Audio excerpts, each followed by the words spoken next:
I arrived in Germany when I was like 16, and from the suburbs of Paris to like some Dorf next to Leipzig. So it was quite the cultural shock, you know? Like I ended up in fucking nowhere in Sachsen.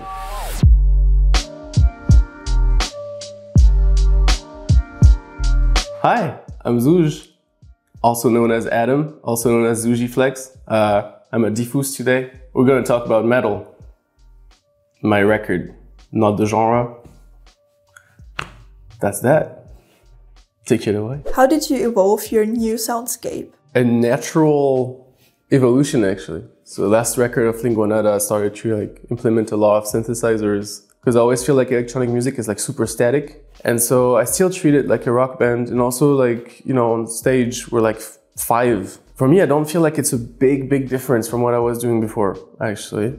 How did you discover music as a hobby? Yeah, I arrived in Germany when I was like 16, and from the suburbs of Paris to like some Dorf next to Leipzig. So it was quite the cultural shock, you know? Like I ended up in fucking nowhere in Sachsen. What else are you gonna do? You can't even skate or anything. You can't skate. You could do drugs.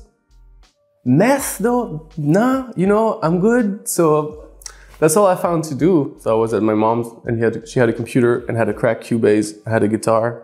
I had a drum set. My dad gave me like 3 microphones and some guitar pedals, and it just went on from there, you know, really out of boredom. Are there any artists that could describe your music style? I'll start by saying that I don't actually listen to a lot of music. I know it's weird, but I listen to kind of the same old shit, and these days I'm listening to a lot of French hip-hop for some weird reason. So another thing, like I just have one song and then I listen to that shit, but like I just like, not analyze it, but like I want to hear everything, it's hard to explain. I don't know exactly how much I steal or how much I'm inspired. I think everything. I probably steal fucking everything, but I also can't pinpoint exactly where I steal it from. But yeah, no specific artist, unfortunately. How do you feel about the genre hyperpop? Honestly, I find it a bit cringe. Like for me, it was always these like almost trance music, you know, hyper ironic, super high pitched vocals, like SoundCloud shit, you know what I mean? I was in Ljubljana for an art residency, and there they have a whole scene with festivals for hyperpop, right? And I'm talking a scene of like kids that call themselves hyperpopper, and that's fucking beautiful, man. Like they're way further on that shit, and they have like fucking VJs that does hyperpop, and it's you know, it's not only music, it becomes visual and it's a whole lifestyle. What were your thoughts behind your song Delete After Death? At one point, I will pass away. I hope late. I kind of like it here. It's not fucking great, but you know, it's pretty cool. You know, like what's gonna happen to all my pictures on Facebook? That shit is embarrassing. My grandmother, when I was a kid, she always told me like, hey, you gotta change your underwear every day, because if you have an accident, you don't want to die with dirty underwear. That's the shame on the family, you know what I mean? I don't want my cringy shit on Facebook to be seen when I die. What did you think of as you wrote Bad News? Don't remember. It's really old. You know, this one didn't make it on the first mixtape, it made it on the second. You know, that's kind of the type of song. I think the line to focus on Bad News is not bad news.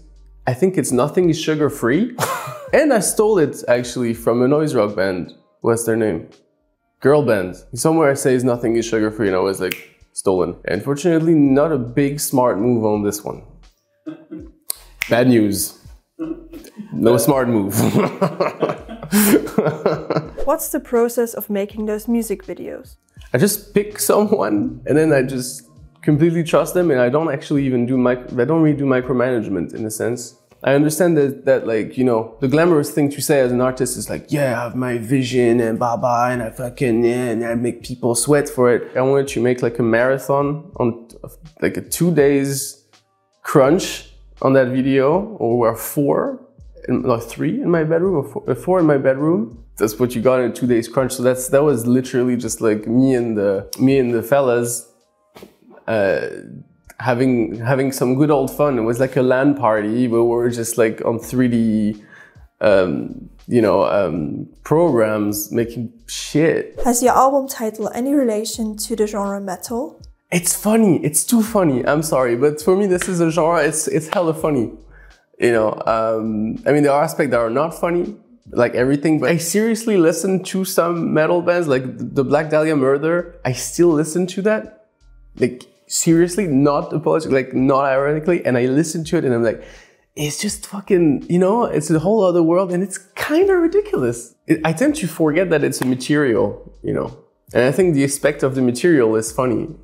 It's just like hard rock, man. You know, it's like there was rock, and there's a harder rock, and there's metal, and then you think about it, but it's actually material and not genres. I don't know, somehow it really resonated to me with the artwork and the aesthetic. Do befriended musicians influence your music style? Kind of, sorta, I gotta say. I always pick up bits, you know, and like also things that are completely unexpected. Daniel, yeah, Danger Dan, I don't know if I'm supposed to say that on camera, it's nothing cringe, I think it's great. He used to play in reggae bands before he did Anti-Looping Gang, you know? He always asked me to play the bass in a certain way, and I'm starting to play like this too, you know, like po po po po po po po po. You know what I mean? Which is something I would have never done, but somehow Daniel got me into it. Same, like just seeing bands like Leoniden. Every time I see you know, Jakob on stage and I see how he writes songs, etc., I steal from him. In a way or another, like even if whether I'm behind the music or not, if I'm like exposed to something for long enough, at one point you just pick up. No? That's just how it is.